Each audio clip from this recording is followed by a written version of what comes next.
See, people keep telling me that, Shahid, you hate the West. You hate America. No, I hate what the West and I hate what America has done. I hate what they've done to the Muslim world, and I hate what they've done to the global South, and I hate what they've done to their own citizens. We're Muslims. We love humanity. We love fairness. We love justice. We love mercy. And we hate oppression, and we hate injustice, and we hate cruelty and greed and exploitation. I hate what that country has done to you because it's horrendous. And I know it's horrendous because they did it to me too. I came up like that. I came up through that. I'm not talking about something that I don't know about and haven't been through, haven't lived through. Like I said, we're Muslims, and it doesn't matter to us if you believe what we believe or not. It doesn't matter to us if you're Muslim or not. You deserve to eat.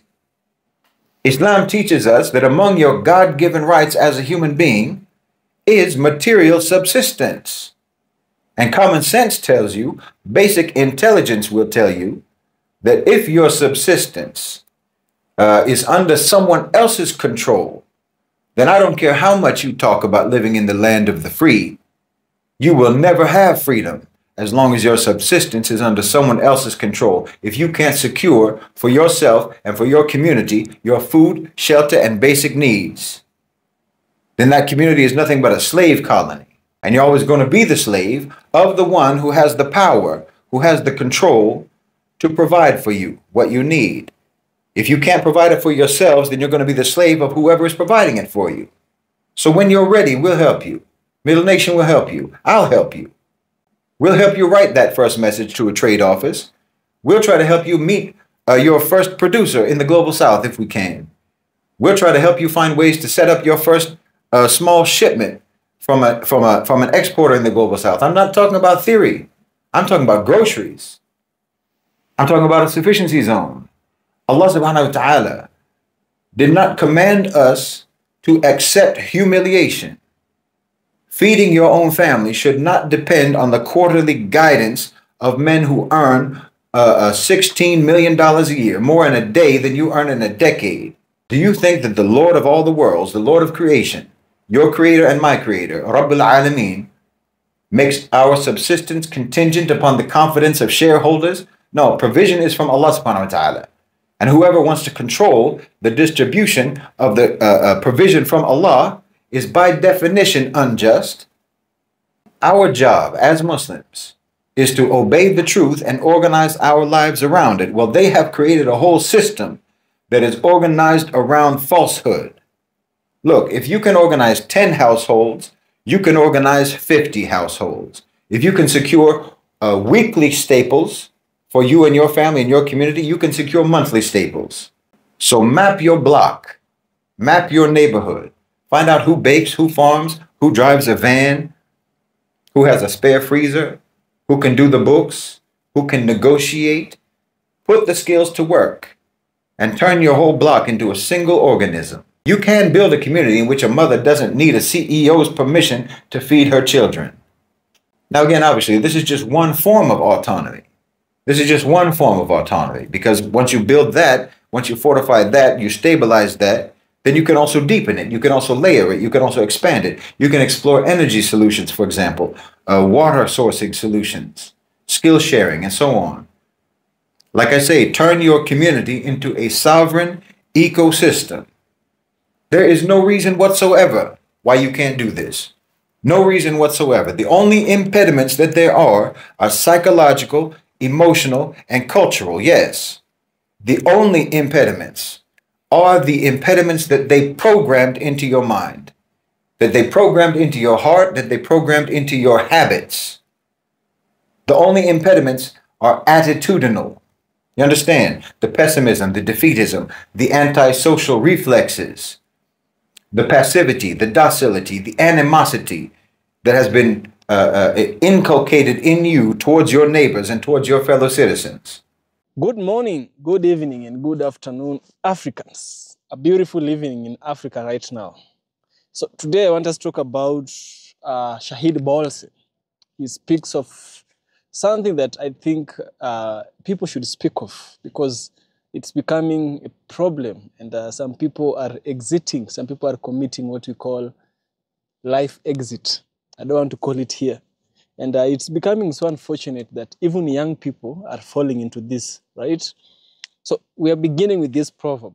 And the proverb is, a man is not poor because he has nothing, but because he has been made to believe he owns nothing, right? There's no one who is nothing, but it is a belief that you are made to think you have nothing, and so you die, right? And that's according to an Iranian, or rather an Iraq, Baghdad proverb, right? So in this speech, we are going to discuss Shahid Bolsen, where he argues that hardship faced by ordinary Americans, the struggle to afford basic commodities like food, housing, and healthcare, is not a matter of bad luck.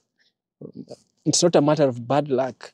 Neither is it a failure of individual effort, but it is the result of a deliberately structured economic system, right? Shahid Bolsen frames this system as one that rewards centralization, punishes local, or rather it punishes local sovereignty, and redefines dependence as progress, right? So in his analysis, Shahid Bolsen directed this specific speech to American audience, and he resonates with a global critique, with a global critique of neoliberal modernity, the ideology that commodifies survival itself, right? So this is such a beautiful, beautiful conversation that we ought to have. First of all, I want us to dive into this video, listen to Shahid Bolsen himself. I shall get back by the end of the video, of course, where we shall also have a deep critical analysis. And let's dive in. Now, see, we're not talking about a civil war, because in a civil war, at least there's two sides. There's two sides to it. This is a civil siege. You're under siege. This is a war to occupy and to enslave you. That's what this is. And there's no real way to prevent you from seeing what's happening. If you're in America, if you're an average American person, you can see what's happening. All they can do is try to confuse you about why it's happening, so that you won't understand that what you think you're seeing is actually what you think you're seeing. In other words, they're besieging you. They are besieging you. But they might be able to make you think that they're doing something else. Like it looks like a siege, but maybe they're actually up to something else. Like they're saving you from an immigrant invasion, or they're saving you from radical, woke, neo-Marxist feminists or something like this, right? They'll come up with all different explanations for what they're doing. They're saving you from Antifa terrorists, or they're saving you from China, or they're saving you from Russia. We have to destroy the farmers because that's the only way that we can defeat China. We have to shut down that Hyundai plant, factory, so that we can make sure that Americans won't get trained and won't get jobs, won't get skills, all so that we can weaken Russia. We have to make it too expensive to drill for oil because of Hamas. We need to attack Portland, Oregon, I don't know, because of the cartels. You know this is nonsense. And they know that most of you know this is nonsense, but it doesn't matter, because the more they have you in a chokehold, the less important it is for them to try to convince you that they're giving you the Heimlich maneuver, because they've already got you in a chokehold. So they don't need to get your consent. So it can be outlandish. It doesn't matter. Their reasons can be outlandish. They can even tell you it's because of UFOs at this point, and you'll go along with it. But they can't make you not feel what's happening. You will feel what's happening. You are feeling what's happening. So they can't confuse you about what you're feeling, but they can confuse you about why it's happening. And as long as they can confuse you about why it's happening, then you won't do anything about it. Because you know that you're under siege. You can feel it every time you walk into a store. The prices are climbing like a fever. Your whole life in that country is measured in swipes, measured in fees.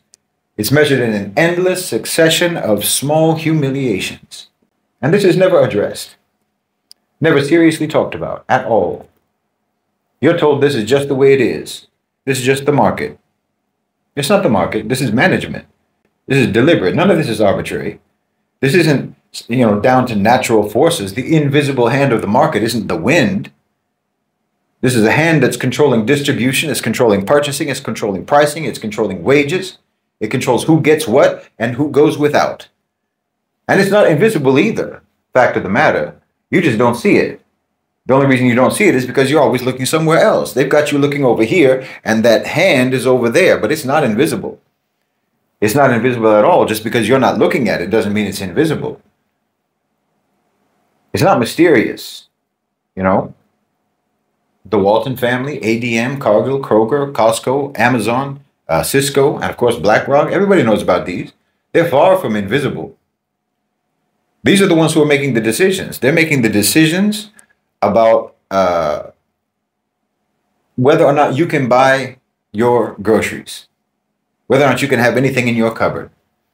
Do you know that the median salary for the CEOs of those companies that I just named, the companies that decide how much a can of beans is going to cost you, the CEOs of the companies that decide whether or not you can buy a dozen eggs or some bread, their median annual salary is $16 million. $16 million to decide how much your child's breakfast is going to cost.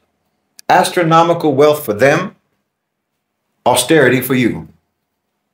They'll tell you that the costs went up. They'll say it's because of the tariffs. They admit that the costs go up because of the tariffs, they'll say.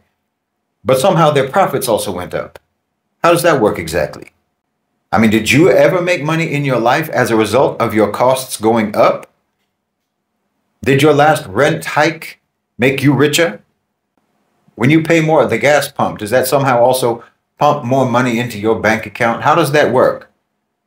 Well, that's how it works for them. The costs go up and their profits go up. They raise prices when the inputs rise, but when the inputs fall, they don't change the prices back. That's not market forces. That's deliberate exploitation and price gouging. It's extraction. Money from your pocket.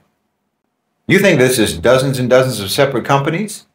You know, you think it's a bunch of different companies making all independent, unrelated choices? No, it's the same handful of boardrooms, the same handful of managers, trade associations, the same handful of consultants.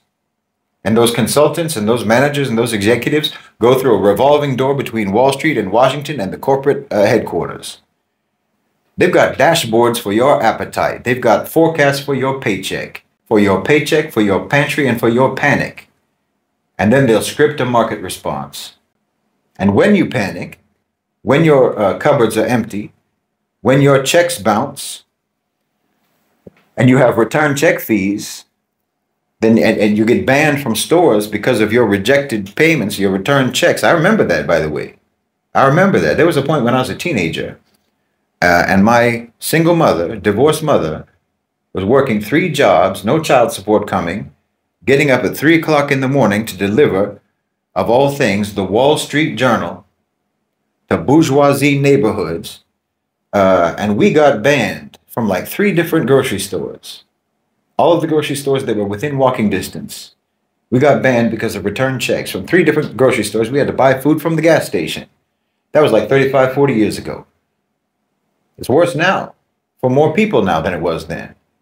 And what do you get from your leaders? What do you get from your politicians? You get a lecture about personal responsibility. You need to work harder. You need to budget better. Social media tells you you need to hustle more, as if you can out-hustle consolidated purchasing power. As if clipping coupons is a serious countermeasure to corporate collusion that's dressed up as the free market. I mean, it's in the name. It's in the name. Capitalism. You should read that as capital schism, because it's all about who has capital and who doesn't. It's feudalism with a new logo. That's all it is. It's just feudalism with a new logo. And it is the dumbest and the most unsustainable economic system in the world, truly. It truly is. And I know Westerners, because you imagine that everyone has to be and only ever can be an advocate of or a believer in one of your theories, one of your Western theories, one of your Western systems. So you'll say that anyone who says that about capitalism, who's critical of capitalism, well, then they must be a Marxist. They must be a communist. They must be a socialist or what have you. But no, I'm telling you objectively. I'm telling you unbiased, impartially. You have the most dysfunctional, unnatural, stupid system that you could ever imagine, and you can literally only maintain belief in that by stigmatizing and demonizing any critique of it. But like I said, you saying, well, if you're not in favor of capitalism, if you're not in favor of this, then you can only be in favor of that, because these 2 things are the only ideas that exist. No, just because I don't believe in your idea doesn't mean that now you can tell me what I believe in. Because you imagine that only two ideas exist, only the ideas that exist in your Western paradigm. No, you need to get out of that mental cage. You need to get out of that ideological cage. And you have to start taking your life more seriously, taking yourself more seriously. I mean, look what they do to you. Look what they do to you. You're no different in reality from someone who's working on someone else's land, a serf. You're generating revenue, you're generating profits, you're producing goods, you're providing services, and you're being taxed. And then after all of that, you're forced to survive on whatever crumbs they condescend to sweep off their table for you. And to keep you from ever focusing on anything real, anything meaningful, you let yourself get caught up in, I don't know, celebrity gossip, what the super rich are getting up to, who wore what to which gala, some new social media trend that makes you do silly things, skincare routines. And while you're struggling to survive, you also have to try to look cute. You have to try to be attractive. Focus on that. You have to try to posture like you're a baller. You have to be witty. You have to pretend to be a life coach, making how to be successful TikTok videos in your car while you don't even know how you're going to pay your auto insurance next month. This is what they do to you. You swim through get-rich-quick schemes on the internet in the middle of the night, looking for passive income. You end up creating a whole alternate universe online about your happy go-getter boss lifestyle, your alpha lifestyle, or maybe you're some female student in America with some impossible college debt right now. There's some girl, for sure, there's some girl right now in America who dreamed of being a professional, who dreamed of being an academic, who dreamed of being a business owner, who dreamed of being a doctor, but she's sitting somewhere in, I don't know, Illinois or in Nebraska or wherever else, right now, mulling over whether or not she should just take her clothes off on the internet to survive financially. This is what you did to your people. There's some guy probably in one of the urban centers looking in the window of a department store, looking at some electronic goods that he can't afford to buy and thinking to himself, well, maybe next time there's a riot. Maybe next time there's a riot, because looting is the only way he's ever going to be able to get his hands on that item, because he'll never be able to afford it. Everybody is scamming everybody in that country. You know it and I know it. Everyone is scamming everyone because that whole system is built on scamming. That whole system is built on scamming. So it's never going to teach you any decent ways. It's never going to teach you any decent ways to survive, any decent ways to thrive, any honest ways to thrive. Everything is a funnel that's siphoning the wealth upwards. There's no lateral empowerment. That's not a thing. You and I both know that anyone that you see who's trying to teach you how to get rich quick is just trying to get rich quick off of you, because that's all part of the whole maladjusted mentality of dog eat dog. It's that predatory system, and that predatory system is never going to teach you how to get along with people. That predatory system is never going to teach you how to cooperate with people, how to achieve mutual upliftment between people. It's always going to be extractive. It's always going to be predatory. It's always going to be exploitative. It's that whole so-called civilization that has a pillage mentality, a plunder mentality, a theft mentality, a slaver mentality. You have to break that mindset. There's no shame in being poor. Certainly not in that country. There's no shame in being working class in that country. If you find yourself mocking people who are struggling to survive financially, well, you're nothing but a sycophant for the system that is making them have to struggle, that's making them suffer. You know, I see people online using this word brokies, like an insult, brokies, meaning basically that if you're a brokey, then that means that you are from approximately the 85% of all the American population who do not have a six-figure income. In other words, you're like everybody else. Using the same language and having the same mentality of your class oppressors and using that language and that mentality against each other. Why, it's sick. If you're broke, it's because your economic system is designed to break you. Look at the language that they use. Get ahead. That's what you're struggling to do, right? You're struggling to get ahead. Get ahead of who? Get ahead of everyone else who's struggling just like you? You see how they pit you against each other? Wallahi, as long as they've got you like this, as long as you act like this, as long as you think like this, you're never going to do anything but get devoured by the people who are making you think like this. That's why I keep saying you need to build sufficiency. That's the opposite of isolation. They've got you in isolation. But I'm talking about both individual and collective sufficiency, functional autonomy. This is your only chance. This is your only option. So yes, average American people will ask me. I get these comments, like I started to say, people who do not have the option to get out of that society. It's not feasible. It's not viable for them. And the answer is this. Or anyway, part of the answer is this: community sovereignty. You need to work on community sovereignty, community autonomy. I told you before. Look at how the system trains you to be. Okay? Look at how they train you to be and train yourself to be the opposite. So they trained you to be isolated. They trained you to compete. They trained you to see your fellow citizens as rivals or as potential resources that you can scam and that you can exploit. So you need to train yourself to build connections, to cooperate, to share, and to uplift one another. These aren't just platitudes. I know it sounds like platitudes, but I'm talking about practical realities. I'm talking about lifestyles. I'm talking about choices. I'm talking about ways of doing things. You're being trained right now to accept scarcity, to be used to scarcity in a so-called land of abundance. Self-isolation in neighborhoods that are full of people who are going through the exact same thing that you are. Anxiety in a country, financial anxiety in a country that has the resources that could literally feed continents. You're not weak. You're just oblivious to your own power. But that innate power is buried under programming and indoctrination and ideologies, and you have to extricate yourself from all of that. You have to dig yourself out of that, and then you need to start digging out all of that latent power that you have. Quietly, legally, peacefully, step by step, starting on your block. The people that you pass every day in the hallway, or even your online community, your online friends and acquaintances. Build a sufficiency zone, piece by piece, step by step, brick by brick, house by house. It's really not that daunting. In fact, this is why they need to so relentlessly program you and propagandize you to not see it, to not know how to do it, because it's quite straightforward. You can start small. One building, one cul-de-sac, one basement of one masjid.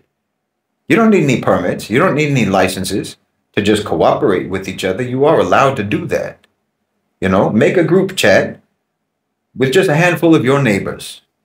Set one clear aim. We want 10 households to buy staple foods together this month and save money. That's all. That's it. That's how you start. We'll all work together to buy some food, to buy some things that everyone needs: rice or flour, cooking oil, eggs, beans, whatever, bread. Check prices at a few different shops. Ask for a case price. Post the price in the chat. Collect your pre-orders. Go together for 1 hour. Lay everything out. Show the receipts. Divide it fairly between everyone who participated, and you go home with your dinner secured and with a little basic level solidarity secured, built. Then you can build a little pantry where you put 2 weeks worth of staples, staple foods. Maybe put a charity pot so that if there's any week when someone can't pay, if they come up short, you can cover that. Rotate the stock, keep the books open so everyone can see full transparency. Have a group of people count the cash. You're teaching yourselves as a community, as a group, trustworthy cooperative habits. And then when this rhythm sort of settles in, when it becomes routine, then you can also at home yourself learn to make a few basic things. If you don't already cook and bake, you could learn how to make bread, how to make tortillas, how to make yogurt, pickles, even other items like cleaners and soap and so forth, all-purpose cleaners and so on. These aren't hobbies. These aren't just crafts. These are economic moves. You understand me? Everything that you can produce for yourself becomes one less dependency, one less way in which you are dependent upon a system that's trying to crush you. And it's skills that your children will inherit. So then you have your group and you meet once a week for an hour, say. You share what you learned, you eat together, you build community, and your children watch, and they understand that adults can solve real problems with their own hands. So now you have built a small community that provides for each other, provide for themselves and provide for each other. That's the first layer of autonomy. Because of course you're still patronizing probably those same big outlet stores, Walmarts and so on. So you need to keep developing. You need to try to change where your money is going. You need to try to find independent wholesalers. You need to look into the so-called ethnic markets that are in your area. Latino store that sells rice by the sack, the Arab store, the halal shop, South Asian shop, African importer, family-run bakeries, and so on. Places that will give you a case price for yesterday's bread, for example. You show up with predictability. You know, we can buy the same item every month from you, so can we lock in a fair price? We're not, you're not going there begging, you're going there offering stability. Locate local small farmers, ranches, you know, farmers markets, and so on. Try to increase how much of your community supplies their needs from independent providers on a collective basis. That's the next layer. Now start looking beyond your neighborhood. America is not an island. The global South keeps that country alive. Coffee, tea, rice, spices, lentils, dates, cocoa, fruits, vegetables, everything. Most of that value is captured before it ever reaches your plate. You can change that. You can change that by changing your relationships, expanding your relationships, growing your relationships, building bridges. You don't have to become an expert in customs. You don't have to become an expert in logistics. You can use the people who already exist, who are already doing that work. Right to the commercial desk of a consulate, say Indonesian consulate, Mexican consulate, Moroccan consulate, Pakistan, Kenya. You know, we're 12 families in Ohio, and we want to buy a few staple items directly from small producers in your country. We'll start small, we'll start steady. So who do you recommend? Can you recommend anyone? Just ask them. Ask a fair trade directory for contacts. Talk to the people in your local mosque or your local community center who have families overseas. Do you know any family mills or farm co-ops back home that are ready to export? When you find a producer who works for you, do a video call, ask for samples, and so on. It's very straightforward. Ask who in the United States has ever bought from you before. Can we have references? You know, keep it focused on dry goods in the beginning. Use a freight forwarder that handles just small food shipments and does the paperwork. Place a tiny order, just 5 to 10 cases of whatever it is. Nothing that can hurt you. Distribute it the same way that you distribute your regular group buys from the local producers. And then rinse and repeat. Rinse and repeat. In time, you'll have a monthly cycle that feels as natural as carpooling. In week 1, you post the offers. In week 2, you collect the pre-orders. In week 3, you receive the goods and divide them up, distribute. No drama, no speeches. Just grown people doing grown people things. Taking care of business, taking care of their families, and building autonomy and building community sovereignty. And, you know, eventually you can even start to think about establishing your own, within your, internal to your community level, your own currency of exchange. How you do business within your group. Understand what you're building. It's not a club. We're not talking about a trend. We're talking about building a local, autonomous or semi-autonomous economy. An engine inside the community that you live in that keeps the food moving, keeps the skills growing, keeps the friendships and the solidarity deepening, and keeps the money circulating close to home in your neighborhood. Once you build that, those politicians and the government itself is going to look a lot smaller.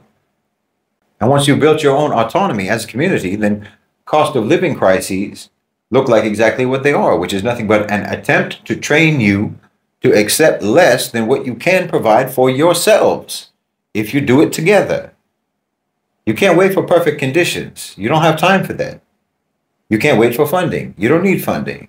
You have to start with what you have.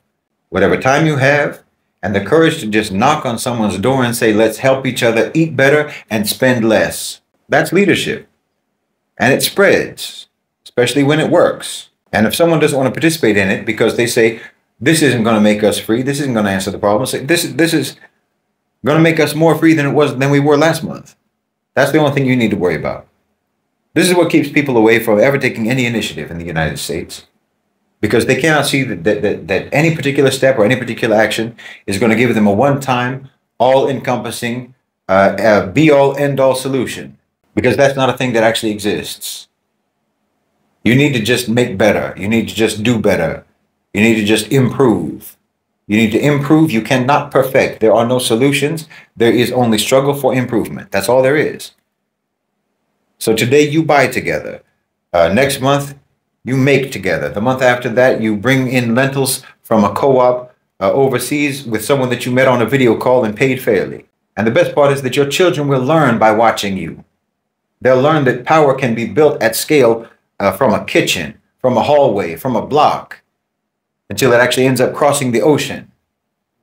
I'm telling you as plainly as I can, you are not helpless and you are not alone. Everybody else is going through the same struggles that you're going through. Your own home, your own house, your own apartment can be the start. Your block can be the start. If you want to line to the farms and the mills of the global south, it begins with a text to your neighbor, to the imam of the masjid. It begins with a list of 3 staple foods that you and your friends and your neighbors use every week, need every week, and you realizing that you don't each have to figure out in isolation how you're going to survive, how you're going to secure for yourself those basic needs, those staple items. So after clearly watching this video, here is my deep critical analysis. See, Shahid Bolsen begins by rejecting the notion that Americans are simply unlucky, right? He also insists and refuses the idea that market volatility, inflation, or corporate consolidation are natural misfortunes, right? So Shahid Bolsen goes ahead and deconstructs the myth of meritocracy, revealing how it disguises structural inequality as chance, right? The rhetoric of opportunity and hard work becomes a form of psychological containment. Citizens, black citizens in America, internalize failure as personal rather than systemic, right? So I'm looking at this from a deconstructive, as a literal standpoint or a literal perspective, where we see that Bolsen inverts the binary between freedom and control, right? 2 very opposing things, freedom and control, right? So the American subject believes himself free to choose, free to consume, yet that very freedom is the mechanism of his bondage. You see, every choice from the supermarket to the ballot box occurs within pre-constructed limits set by corporate monopolies, financial institutions, and political donors. See, in this sense, Bolsen exposes that what the public, or rather what the intellectuals might call the trace of domination within the language of liberty itself, right? Another thing which I noted is that he uses symbolic words, right? He uses food as a symbol of political control, right? So Bolsen's analysis of food prices goes beyond economics. It is a meditation on sovereignty. Who controls the means of subsistence? Again, he argues that the rising cost of food in the US is not simply a market fluctuation, but a manifestation of systemic dependency engineered by corporate agriculture. The shift from local, small-scale farming to industrial agribusiness represents the colonization of the domestic economy. Here, Shahid Bolsen argues parallel post-colonial critiques. Just as imperial powers extracted raw materials from colonies, corporate conglomerates or corporate people extract value from communities, replacing self-sufficiency with permanent consumption. Local farmers are rendered obsolete by subsidy structures that privilege mass producers, while consumers become hostages to the global logistics network, right? So to deconstruct this further, we see how food is seen as a symbol of life, and a community becomes an instrument of economic governance. You see, the supermarket aisle is not a space of abundance, but a theater of dependence. Choices becomes simulation. The freedom to choose between brands conceal the reality that they all belong to the same corporate oligarchy or oligarchs, right? So another thing is the system's erosion of local sovereignty. Bolsen goes ahead and situates local sovereignty, the ability of communities to sustain themselves politically, economically, and culturally, as the true casualty of neoliberal economics. Through deregulation, privatization, and globalization, the state retreats from its social responsibility, allowing transnational cooperation to assume quasi-government power. This displacement of authority dissolves the communal fabric that once protected local economies. See, from a deconstructive lens which I'm using right now, the term local itself becomes unstable. The system commodifies locality, selling, farm to table, artisan, or organic branding, while hollowing out the reality of local control. See, in other words, capitalism absorbs its own critic, turning resistance into marketing. What was once authentic reliance is repackaged as lifestyle consumerism, neutralizing its political edge. Bolson's warning is this, therefore. It is not merely economic, it is ontological. The erosion of local sovereignty leads to the erosion of identity. When people no longer produce what they consume, they lose not just autonomy, but they lose meaning. Their relationship to labor, to community, and to the land. You see, the manufactured crisis and politics of dependency is a thing that Shahid Bolson also points at, you see. Bolson points that the apparent crisis, the inflation, the shortages and market collapses often function as mechanisms of consolidation. Large corporations survive or even thrive under such conditions, while small producers and independent workers perish. This cyclical destruction creates a permanent precariat, a population too anxious to resist and too indebted to withdraw. You see, my deep critical analysis and my deconstruction reveals that the double bind, right? There's a double bind. The very discourse of crisis management that promises stability or legitimizes the expansion of centralized power, emergency becomes the new normal, ensuring the perpetual justification of technocratic control. The citizen becomes independent, not on nature, not on community, but on the system that exploits both. And that is very sick, guys, you see? So what is Bolson's critique? What is his narrative? What is his message? What is his agenda, right?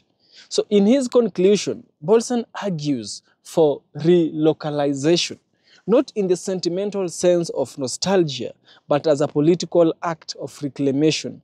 You see, he advocates for small-scale economies, ethical production, and communal resilience as antidotes to systemic dependency.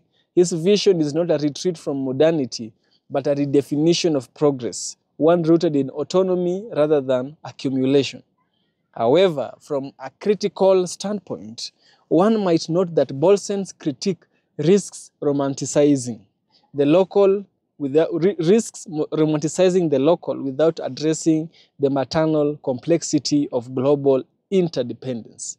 Yet his moral clarity that human dignity depends on control over the means of living, which remains a powerful antidote to neoliberal fatalism, right? And so to put matters into rest, Bolson's thesis reveals the architecture of dispossession that underlies Americans' life and Black people's life. A structure so total that it disguises control as chance, a dependency as freedom, and despair as bad luck. Through deconstruction, through my critical analysis, the arguments of Bolson exposes the hidden grammar of power, how language, economy, and ideology conspire to maintain submission. His core insight is timeless. People are not victims of misfortune, but they are victims of design. The United States of America was not built for Black people. That is something I always say. The United States of America was built by them, not for them. Africa is the only continent that will accept a Black person for who they are as a human being. A Black American walks on these streets, I don't see a Black American. I see a brother. I see a sister. That's who we are, right? So the misfortunes that are faced by black people, mostly black Americans, are not misfortunes. You are not misfortunate. What happens? The system is designed against you. That is what is happening here. You see? The system is not broken. It was built this way. And unless sovereignty, economic, local, moral, is restored, even the illusion of democracy will remain more than a managed hallucination. Those are the words of this man, Shahid Bolson, right? He speaks as a man with authority of knowledge. He understands because he has lived in America. He has tested the life. He advocates for the equal rights of Islams. He advocates for the equal rights of black people as well. Yes. I hope that you get value from this video, and if you have gotten value, kindly be sure to subscribe and see you in the next one. Stay positive. This is EFK Original Documentaries. Oh, you can support me on Patreon as well. I'll surely appreciate. And it's not about the money, it's about the message. Yes. See you in the next one, good people.